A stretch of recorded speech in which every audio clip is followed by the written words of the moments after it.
Hello, welcome. I am John Najarian from the International ICO channel, and I'm here with Ben Way of Digits.io. I think you're going to find this a really interesting discussion because of not just what Digits is, but what brought Ben to create Digits and the unbelievable history that you've got with creation and so forth. So congratulations, Ben.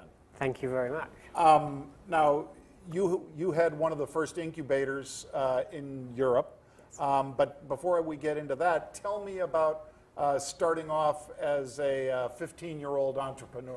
Yes, well, I was very lucky or unlucky, depending on the way you look at it. I was diagnosed with dyslexia at a very young age. And Me too. Oh, brilliant. Yeah, there you go.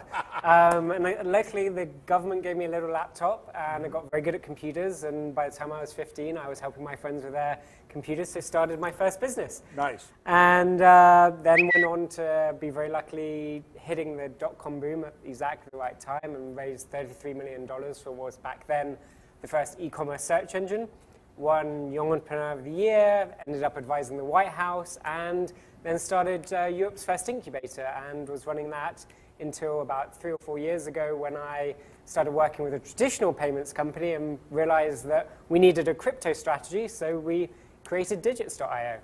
Now, wow, you breezed through that, but Young Entrepreneur of the Year, advising the White House, and then working in the payment space with the likes of Visa, MasterCard, American Express, traditional payment methods. And this is what was the genesis, what brought you to the crypto side? Yeah, absolutely. I looked at crypto and I wanted to solve the biggest problem in crypto, which is that spending crypto is really, really hard. So we set out with the strategy is how to make paying in crypto as easy as paying with your credit card. And we realized that issuing cards was really complicated, and we realized that people putting in QR codes and the big long hexes that they have to is really complex.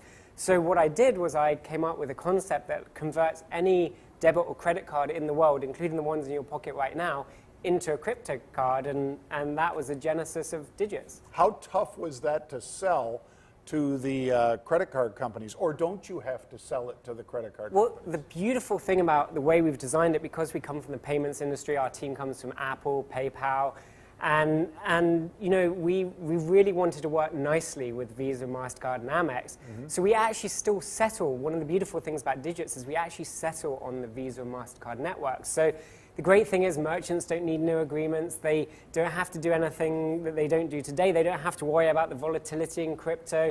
They don't have to worry about the network transmissions time. When you swipe that card, even though you're paying in crypto, from a merchant's point of view, they don't see anything different from a credit card transaction. And that's one of the key things that we wanted to solve, because the two biggest problems in crypto payments is volatility and network transmission time. So we wanted to solve that for our merchants, and that's what we did. And jumping on their networks, you were able to do that, obviously, because it's just a matter of seconds for a credit card to be approved.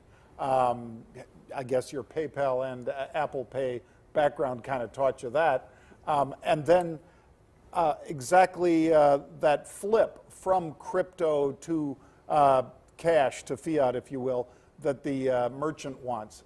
How that happens all in the background. Yeah, we have built something which is actually, we believe, quite unique. In fact, the first time that hedging and lending has ever been combined. We call it the hedge lending network.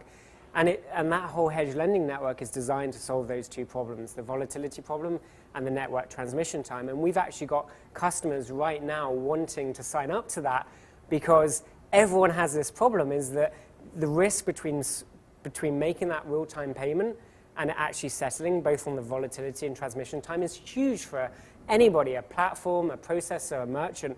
And so we actually want people to build upon the hedge lending network, and we want to give it to the community because we think it's a really powerful new financial instrument we've designed. Well, it sounds like it's a tremendous opportunity for people that are investing with you in that, just because of the trillions of dollars that are sent through payment networks every year.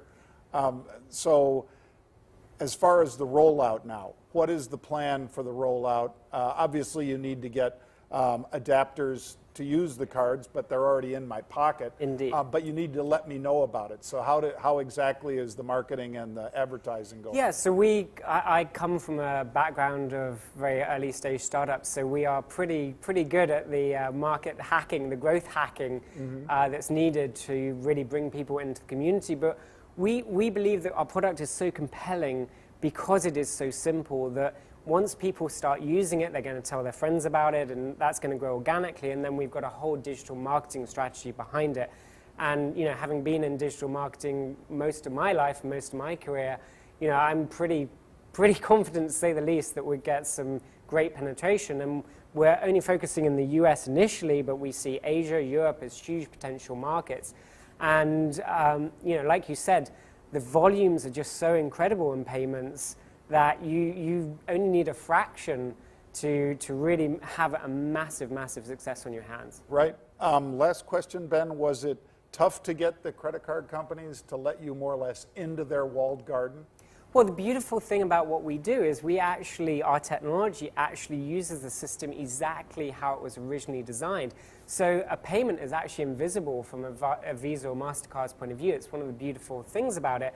The Visa, MasterCard get paid, so does everyone in the link all the way up. Yep. From the very clever technology we've got on the back end, which we know works because we come from the payment space, we get rid of that whole issue of, we don't have somebody that's issuing that card or a bank. That's one of the beautiful things about us is we don't have that problem that some of the other actual card issuers have had, because we're not beholden to anybody as far as the merchant's concerned, the processor's concerned, Visa, MasterCard's concerned. It's just a standard payment. Fantastic. Well, Ben, thank you very much for joining us here today.